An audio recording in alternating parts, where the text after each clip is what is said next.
Welcome back to America Decides. So Iowans, they know election season. They know what it takes in presidential politics. And their state fair, I've been there. I can tell you it's not just about corn dogs and presidential candidates and handshakes.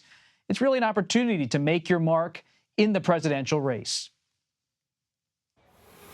Minnesota's Democratic Governor Tim Walz joins us now from Des Moines, Iowa, where he is stumping for President Biden's re-election campaign at the state fair. Governor, thanks for being with us. What are you doing in Iowa? I thought the Democrats are all focused on South Carolina.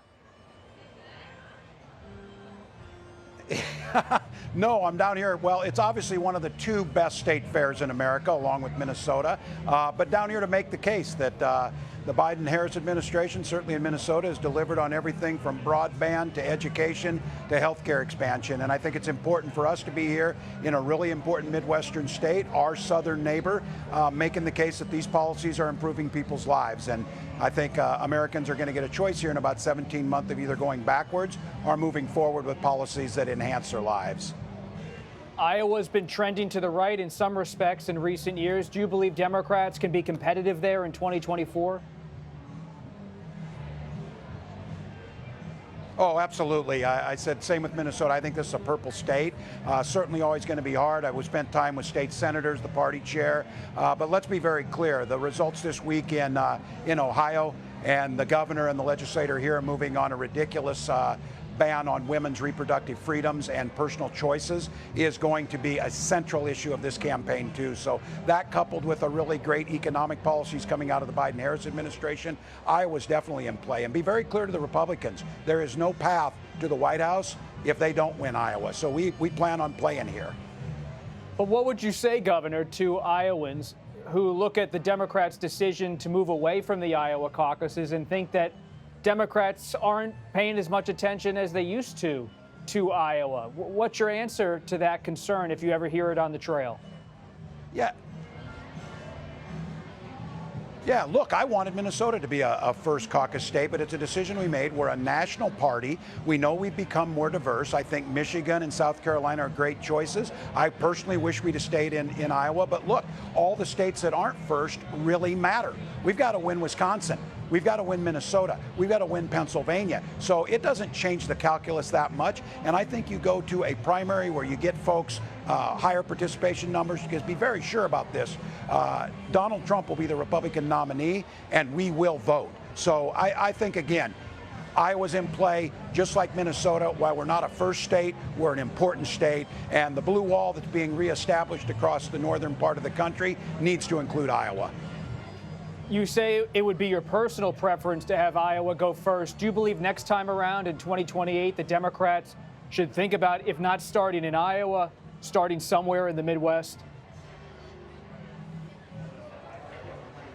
I don't think it would hurt to rotate that. You know, I'm not the one to make these decisions. I'll do what needs to be done to make sure that we win. I think bringing it back out here, seeing the excitements of Democrats out here. I think, I've traveled. I was in Indiana. I'll be down in Nebraska. I think we need to be very careful that writing off any states that have a long progressive history, folks that have had not that long ago either Democratic governors or, in the case of Iowa, entire delegation.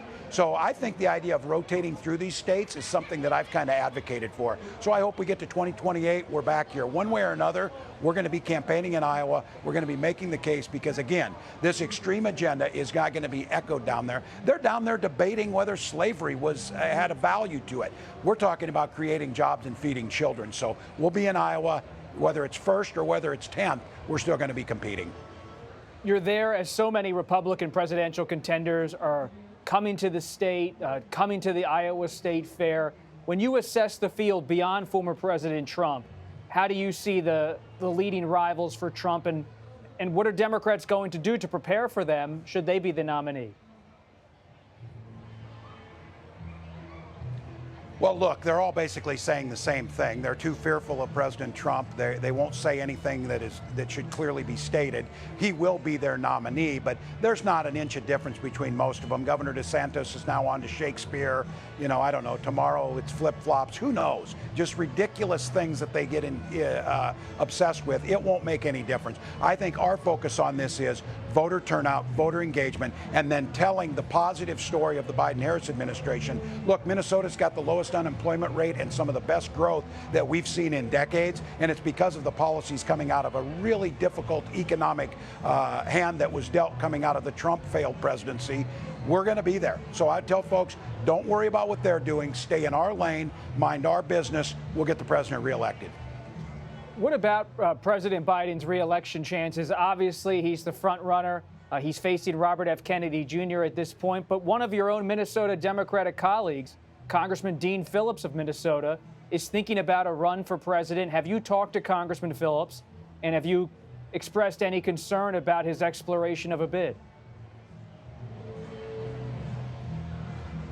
Yeah, well, Dean is a friend of mine. He's a great congressman. I've not talked to him personally, but I made it very clear. Look, the president's our nominee. He's going to get reelected. I've served as a minority member of Congress. It can be a pretty desolate place at times. So I think at the end of the day, Dean won't be running on this. He'll be with us. He'll make sure the president gets reelected. And as far as the other candidates, you know, the anti-Semitism and the COVID denial totally disqualifies Mr. Kennedy, and I think, you know, we're fine. We'll get the president to get his nomination and then on to getting reelected. Are you hearing any concerns about President Biden's age when you're on the campaign trail in Iowa? No, I think, you know, the ageism that comes out is, I got asked this question, are you worried that, you know, the president's not out as much as the Republicans are? If I were them as a strategist, I would tell them to talk less, because everything they say is not what Americans want. President's down in New Mexico. Vice President Harris was out here 2 weeks ago. Surrogates like myself are all over the country. President wakes up every day, doesn't complain, gets the work done, is gracious, humble, and most importantly is getting results. So I don't worry about it at all. My mom's 88, living on the farm by herself. We got good folks doing good work across this country. Age is not just the only factor. And Governor, finally, I have to ask, you are a sitting governor appearing in Des Moines, Iowa at the State Fair. I don't know if you've had a corn dog or not yet. Are you thinking about running for president down the line, maybe in 2028? This seems like an early exploration step for you. Well, that's a long ways off. I said I'm a dad also of a 16-year-old, so I live hour to hour in my life right now. But I'm just down here to make sure the president gets reelected. I'm proud of the work we've done in Minnesota. We've proven that progressive policies can improve lives and expand personal freedoms. We'll cross that bridge when we get to it. But my goal right now, reelect President Biden. That wasn't a no. We're going to keep an eye on you, Governor, as you move forward in Democratic politics. Thanks so much for taking the time and stopping by.